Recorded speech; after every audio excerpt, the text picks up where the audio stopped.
Om Shanti. Good morning. आज प्राणेश्वर बाप दादा की 5 अक्टूबर 2024 के अनमोल महावाक्य सुनते हैं। मीठे बच्चे, बाबा आया हुआ है तुम बच्चों से दुखधाम का संन्यास कराने। यही है बेहद का संन्यास। प्रश्न है, उन सन्यासियों के संन्यास में और तुम्हारे संन्यास में क्या अंतर है? उत्तर है, वे सन्यासी घर बार छोड़कर जंगल में चले जाते हैं, लेकिन तुम घर बार छोड़कर के जंगल में नहीं जाते हो। घर में रहते हुए सारी दुनिया को कांटों का जंगल समझते हो। तुम बुद्धि से सारी दुनिया का संन्यास करते हो, घर बार का नहीं, लेकिन पूरी दुनिया का हम संन्यास करते हैं। ओम शांति। रूहानी बाप बैठ रूहानी बच्चों को रोज़ रोज़ समझाते हैं, क्योंकि आधा कल्प के बेसमझ है, 1-2 दिन के नहीं, लेकिन 2500 साल से बेसमझ बन पड़े, तो रोज़ रोज़ समझाना पड़ता है। पहले तो मनुष्यों को शांति चाहिए। आत्माएं सब असुर रहने वाली है शांति धाम की। बाप तो है ही सदैव शांति का सागर। अभी तुम शांति का वर्षा प्राप्त कर रहे हो। कहते हैं ना, शांति देवा, अर्थात हमको इस सृष्टि से अपने घर शांति धाम में ले जाओ अथवा शांति का वर्षा दो। देवताओं के आगे अथवा शिव बाबा के आगे जाकर कहते हैं शांति दो। क्यों कहते हैं? क्योंकि शिव बाबा है ही शांति का सागर। अभी तुम शिव बाबा से शांति का वर्षा ले रहे हो। बाबा को याद करते करते तुमको शांति धाम में जरूर जाना है। नहीं याद करेंगे तो भी जाएंगे जरूर। याद इसलिए करते हो कि पापों का बोझा सिर पर है, वो ख़त्म हो जाए। शांति और सुख मिलता ही है एक बाबा से, क्योंकि वह सुख और शांति का सागर है। वो चीज़ है मुख्य।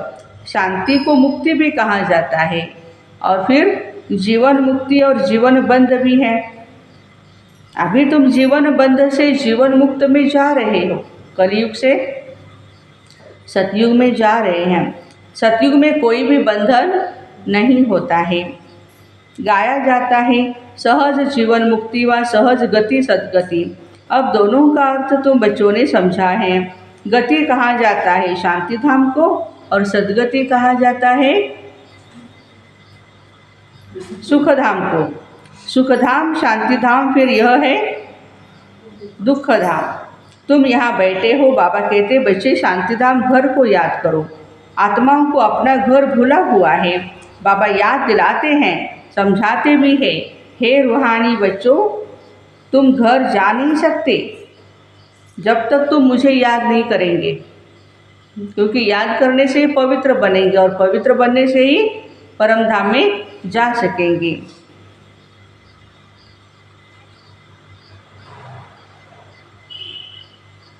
याद से ही तुम्हारे पाप भस्म होते, आत्मा पवित्र बन अपने घर जाएगी। तुम बच्चे जानते हो, ये है अपवित्र दुनिया। एक भी मनुष्य पवित्र नहीं है। पवित्र दुनिया को सतयुग और अपवित्र दुनिया को कलयुग कहते हैं। राम राज्य और रावण राज्य, रावण राज्य से अपवित्र दुनिया स्थापन होती है। यह बना बनाया खेल है। ये बेहद का बाप समझाते, उनको ही सत्य कहा जाता है। God is truth. सत्य बातें तुम संगम पर ही सुनते हो, फिर तुम सतयुग में जाते हो। द्वापर से फिर रावण राज्य शुरू हो जाता है। रावण अर्थात असुर ठहरा। असुर कभी सत्य नहीं बोलते हैं, इसलिए इसको कहा ही जाता है झूठी माया झूठी काया। आत्मा भी झूठी है और शरीर भी झूठा है। आत्मा में संस्कार भरते हैं ना, 4 धातुएं हैं ना, सोना, चांदी, तांबा और लोहा। सब खाद निकल जाती है। बाकी सच्चा सोना तुम बनते हो कैसे? योग बल से। तुम जब सतयुग में हो तो सच्चा सोना ही हो। फिर चांदी पड़ती है तो चंद्रवंशी कहा जाता है। फिर तांबे की लोहे की खाद पड़ती है द्वापर कलयुग में। फिर योग से तुम्हारे में जो चांदी तांबा लोहा की खाद पड़ी है माने विकारों की, वह निकल जाती है, योग से ही निकलेगी। पहले तो तुम सब आत्माएं शांति धाम में हो, फिर पहले पहले आते हो सतयुग में, तो उसको कहा जाता ही है गोल्डन एज। तुम सच्चा सोना हो, योग बल से सारी खाद निकल कर बाकी सच्चा सोना बचता है ना। शांति धाम को गोल्डन एज नहीं कहा जाता, golden age, silver age, copper age यहाँ कहा जाता है। शांति धाम में तो शांति ही शांति है। आत्मा जब शरीर लेती है तब गोल्डन एजड कहा जाता है, क्योंकि सृष्टि ही गोल्डन एजड है सतयुग की। सतो प्रधान 5 तत्वों से शरीर बनता है। आत्मा सतो प्रधान है तो शरीर भी सतो प्रधान ही होगा। फिर पिछाड़ी में आकर आयरन एजड शरीर मिलता है। क्यों?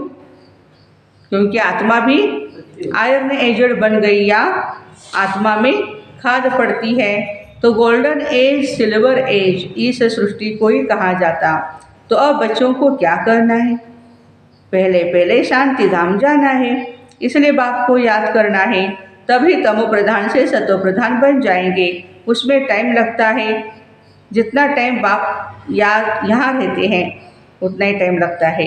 वो गोल्डन एज में पार्ट लेते ही नहीं, तो आत्मा को जब शरीर मिलता है तब कहा जाता है गोल्डन एजड जीव आत्मा। ऐसे नहीं कहेंगे गोल्डन एजड आत्मा, नहीं, गोल्डन एजड जीवात्मा, फिर सिल्वर एजड जीवात्मा, फिर कॉपर एजड जीवात्मा और आयरन एजड जीवात्मा। अभी है डायमंड एजड जीवात्मा, क्योंकि संगम युग चल रहा है। तो दुखधाम का संन्यास करना है। तो बाबा कहते हैं यहाँ बैठे हो, तुमको शांति भी है और सुख भी है, इसको कहा जाता है बेहद का संन्यास। उन सन्यासियों का है हद का संन्यास, तुम्हारा है वो तो घर बार छोड़ जाते हैं, उनको पता ही नहीं है कि सारी सृष्टि जंगल है, कांटों का जंगल, यह है कांटों की दुनिया, वो है फूलों की दुनिया। वो भले संन्यास करते हैं परंतु फिर भी कांटों की दुनिया में, जंगल में, शहर से दूर दूर जाकर रहते हैं। उनका है निवृत्ति मार्ग और तुम्हारा है प्रवृत्ति मार्ग। तुम पवित्र जोड़ी थे, अभी अपवित्र बने हो, उनको गृहस्थ आश्रम कहते हैं। सन्यासी तो आते ही है बाद में, इस्लामी बौद्धि भी बाद में आते हैं ना, क्रिश्चियन से कुछ पहले आते हैं। तो ये झाड़ भी याद करना है और चक्र भी याद करना है। बाबा कल्प कल्प आकर के कल्प वृक्ष की नॉलेज देते, क्योंकि खुद ही बीज रूप है, सत चित आनंद स्वरूप है। इसलिए कल्प कल्पांतर आकर कल्प वृक्ष का सारा राज समझाते। तुम आत्मा हो परंतु तुमको ज्ञान सागर, सुख का सागर, शांति का सागर नहीं कहा जाता। ये टाइटल किसका है? परमात्मा का है। यह महिमा एक ही बाप की है जो तुमको ऐसा बनाते। बाप की यह महिमा सदैव के लिए है। सदैव वो पवित्र है और निराकार है, सिर्फ थोड़े समय के लिए पावन बनाने आते हैं। सर्वव्यापी की बात ही नहीं। तुम बच्चे जानते हो बाप सदैव वहाँ ही रहते हैं। भक्ति मार्ग में सदैव उनको याद करते। सतयुग में याद करने की दरकार नहीं रहती। रावण राज्य में तुम्हारा चिल्लाना शुरू होता है, वही आकर के सुख शांति देते हैं, तो फिर जरूर अशांति में उनकी याद आती है। बाबा समझाते हर 5000 वर्ष के बाद में आता आधा कल्प है सुख और आधा कल्प है दुख। आधा कल्प के बाद रावण राज्य शुरू होता है द्वापर युग के बाद। इसमें पहला नंबर मूल है कौन सा? देह अभिमान। उसके बाद और फिर आते हैं आत्मा की ही पहचान देनी है। और बाप समझाते अपने को आत्मा समझो, देही अभिमानी बनो। मनुष्य तो सिर्फ कहते हैं आत्मा भ्रुकुटी के बीच चमकती है, अभी तुम समझते हो वह है अकाल मूर्त। उस अकाल मूर्त आत्मा का तख्त कौन सा है? ये शरीर है, जिस शरीर में बैठी है वो आत्मा बैठती भी है भ्रुकुटी में। अकाल मूर्त का यह तख्त है, सब चैतन्य अकाल तख्त है। वो अमृतसर में है, वो जड़ है, और हमारा है चैतन्य। वह अकाल तख्त नहीं जो अमृतसर में लकड़ी का बना दिया है। बाबा ने समझाया ये तो जो भी मनुष्य मात्र है सबका अपना अपना अकाल तख्त है। आत्मा आकर के यहाँ विराजमान होती है। सतयुग हो या कलयुग हो, आत्मा का तख्त ये मनुष्य शरीर ही है। तो कितने अकाल तख्त है? 84 जन्मों के 84 अकाल तख्त हो गए ना। तो जो भी मनुष्य मात्र है अकाल आत्माओं के तख्त है। आत्मा एक तख्त छोड़ती है, जड़ दूसरा लेती है। पहले छोटा तख्त होता है, मतलब छोटे बच्चा, फिर बड़ा तख्त बनता है। ये शरीर रूपी तख्त छोटा बड़ा होता है। वो लकड़ी का तख्त जिसको सिख लोग अकाल तख्त कहते हैं, वो तो छोटा बड़ा नहीं होता। ये किसको भी पता नहीं है कि सब मनुष्य मात्र का अकाल तख्त भ्रुकुटी है। आत्मा अकाल है, कब विनाश नहीं होती। आत्मा को तख्त भिन्न भिन्न मिलते हैं। शरीर सतयुग में तुमको बहुत बड़ा फर्स्ट क्लास तख्त मिलता है। देखो आज अकाल तख्त पर मूर्ति है, पूरा दिन मैं आत्मा अकाल मूर्त हूँ, इस सम्मान में रहना है। हाँ, उनको कहेंगे गोल्डन एजेड तख्त। फिर उस आत्मा को सिल्वर, कॉपर, आयरन एजेड तख्त मिलता है। फिर गोल्डन एजेड तख्त चाहिए तो जरूर पवित्र बनना पड़े।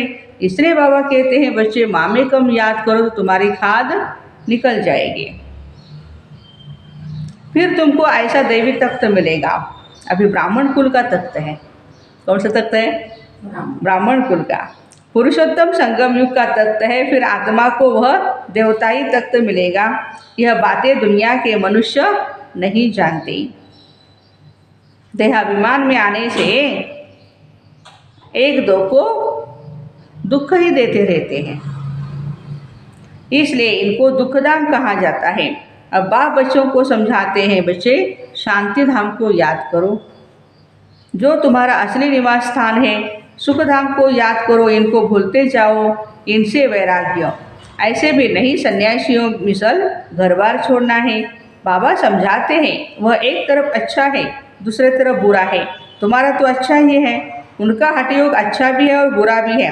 क्योंकि देवताएं जब वाम मार्ग में जाते हैं ना, तो भारत को थमाने के लिए पवित्रता जरूर चाहिए, तो उसमें भी मदद करते हैं सन्यासी। भारत ही अविनाशी खंड है, बाप का भी आना यहाँ ही होता है। तो जहाँ पर बेहद का बाप आते हैं वह है सबसे बड़ा तीर्थ स्थान। कौन सा? माउंट आबू। सर्व की सदगति बाप ही आकर के करते हैं। इसलिए भारत ही ऊंच से ऊंच देश है। मूल बात समझाते बच्चे, याद की यात्रा में रहो। याद में नहीं, याद की यात्रा। यात्रा तो निरंतर चलती है। गीता में भी मनमना भव अक्षर है, परंतु बाप कोई संस्कृत नहीं बताते। बाप मनमना भव का अर्थ बताते, देह के सब धर्म छोड़ अपने को आत्मा निश्चय करो। आत्मा अविनाशी है, वो कभी भी छोटी बड़ी नहीं होते, वो तो पॉइंट ऑफ लाइट है।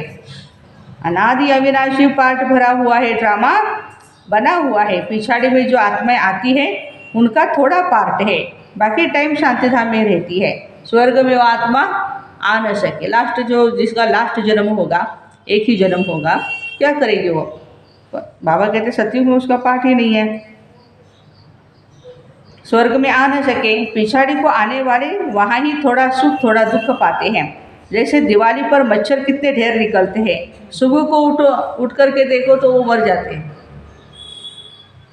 तो मनुष्यों का भी ऐसे ही पिछाड़ी में आने वाले की क्या वैल्यू रहेगी। जैसे जानवर मिसल ठहरे, तो बाप समझाते ही यह सृष्टि का चक्र कैसे फिरता है। मनुष्य सृष्टि रूपी झाड़, छोटे से बड़ा, बड़े से छोटा कैसे होता है हमें पता है। सतयुग में कितने थोड़े मनुष्य, कलयुग में कितनी वृद्धि होती है, झाड़ बड़ा हो जाता है। मुख्य बात बाप ने इशारा दिया, गृहस्थ व्यवहार में रहते माँ में कम याद करो। 8 घंटा, कितना घंटा? 8 घंटा याद में रहने का अभ्यास करो। अभी नवरात्रि चल रही है ना, मैनेज करना है अपने आप को। 8 घंटा बैठ करके, बैठा योग तो करो। चलते फिरते तो हमेशा करते हैं हम लोग। याद करते करते आखिर पवित्र बन बाप के पास चले जाएंगे तो स्कॉलरशिप मिलेगी। पाप अगर रह जाएंगे तो फिर जन्म भी लेना पड़ेगा। पाप अगर रह जाएंगे तो फिर कलयुग में जन्म लेना पड़ेगा। सजाएं खाते हैं, फिर पद भी कम होता है। हिसाब किताब चुकतू तो सबको करना है। जो भी मनुष्य मात्र हैं अभी अभी तक भी जन्म लेते ही रहते हैं। इस समय देखेंगे भारतवासियों से क्रिश्चियन की संख्या ज़्यादा है, 1 नंबर क्रिश्चियन। वह फिर सेंसिबल है। भारतवासी तो 100% सेंसिबल थे, सो अब फिर नॉन सेंसिबल बन गए हैं, बेसमझ बन गए, क्योंकि यही 100% सुख पाते हैं और 100% दुख भी पाते हैं। बाकी धर्म वाले बाद में आते हैं तो थोड़ा थोड़ा वो पाते हैं, लेकिन हम पहले से ही है ना, हमारा पार्ट सनातन धर्म का पार्ट तो पहले से ही है, इसलिए ज़्यादा सुख ज़्यादा दुख। वो तो आते भी पीछे हैं। बाबा ने समझाया क्रिश्चियन डिनाइस्टी का श्री कृष्ण डिनाइस्टी से कनेक्शन है। क्रिश्चियन से राज्य छीना, फिर क्रिश्चियन डिनाइस्टी से राज्य मिलता है। इस समय क्रिश्चियन का बहुत जोर है, उनको भारत से ही मदद मिलती है। अभी भारत भूख मरता है ना, तो रिटर्न सर्विस हो रही है। हमारा ही धन जवाहरत लेकर के लूट के गए हैं, अभी वही वापस हमें लौटा रहे हैं। यहाँ से बहुत ही धन, बहुत हीरे जवाहर आदि वहाँ ले गए, बहुत धनवान बने हैं, तो अब फिर धन पहुँचाते रहते हैं। उनको मिलने का तो है ही नहीं, हम तो रिटर्न करने वाले नहीं। कितना भी कर्जा के रूप में दे दो हमें, हमारा लूट के लेके गए हो, वापस दे रहे हो। तो अब तुम बच्चों को तो कोई पहचानते नहीं हैं, अगर पहचानते तो आकर के हमारी राय लेते। तुम हो ईश्वरीय संप्रदाय, जो ईश्वर की राय पर चलते हो वही फिर ईश्वरीय संप्रदाय से दैवी संप्रदाय बनेंगे, फिर क्षत्रिय संप्रदाय, वैश्य और फिर शूद्र। अभी हम सो ब्राह्मण, सो देवता, सो क्षत्रिय, सो का अर्थ तुम समझते हो। ये बाजोली का खेल है, जिसको समझना बहुत ही सहज है, परंतु माया भुला देती है, फिर दैवी गुणों से आसुरी गुणों में ले आती है। अपवित्र बनना आसुरी गुण है ना। अच्छा, मीठे मीठे सिखिलदे बच्चों प्रति माता पिता बाप दादा का याद प्यार और गुड मॉर्निंग। रूहानी बाप की रूहानी बच्चों को नमस्ते। हम रूहानी बच्चों की रूहानी माता पिता बाप दादा को याद प्यार, गुड मॉर्निंग और नमस्ते। वाह बाबा वाह, शुक्रिया बाबा शुक्रिया। धारणा के लिए मुख्य सार है, स्कॉलरशिप लेने के लिए गृहस्थ व्यवहार में रहते कम से कम 8 घंटा बाप को याद करने का अभ्यास करना है। याद के अभ्यास से ही पाप कटेंगे और गोल्डन एजेड तख्त मिलेगा। इस दुखधाम से बेहद का वैराग्य कर अपने असली निवास स्थान शांति धाम और सुख धाम को याद करना है। देह अभिमान में आकर किसी को भी दुख नहीं देना है। वरदान, कर्मों के हिसाब किताब को समझकर अपनी अचल स्थिति बनाने वाले सहज योगी भव। चलते चलते अगर कोई कर्मों का हिसाब सामने आता है तो उसमें मन को हिलाओ नहीं। कुछ भी होती है, हमारी प्रकृति ठीक नहीं होती है, तबीयत ठीक नहीं होती, कुछ ना कुछ प्रॉब्लम आते हैं, तो बाबा कहते हैं हिलाओ नहीं मन को, स्थिति को नीचे ऊपर नहीं करो। चलो आया तो परख करके उसे दूर से ही ख़त्म कर दो, कोई हिसाब किताब। अभी योद्धे नहीं बनो। सर्वशक्तिवान बाप साथ है तो माया हिला नहीं सकती है। सिर्फ निश्चय के फाउंडेशन को प्रैक्टिकल में लाओ, निश्चय के फाउंडेशन को प्रैक्टिकल में लाओ। समय पर चूज करो। चूज करना माना सिलेक्ट करना, क्या करना है, राइट क्या है, रॉन्ग क्या है, तो सहज योगी बन जाएंगे। अब निरंतर योगी बनो, युद्ध करने वाले योद्धे नहीं। स्लोगन, डबल लाइट रहना है तो अपनी सर्व जिम्मेवारियों का बोझ बाप के हवाले कर दो। तो ऐसे कर्मों के हिसाब किताब को समझकर अपनी अचल स्थिति बनाने वाले सहज योगी भाई बहनों को ओम शांति। Have a nice day.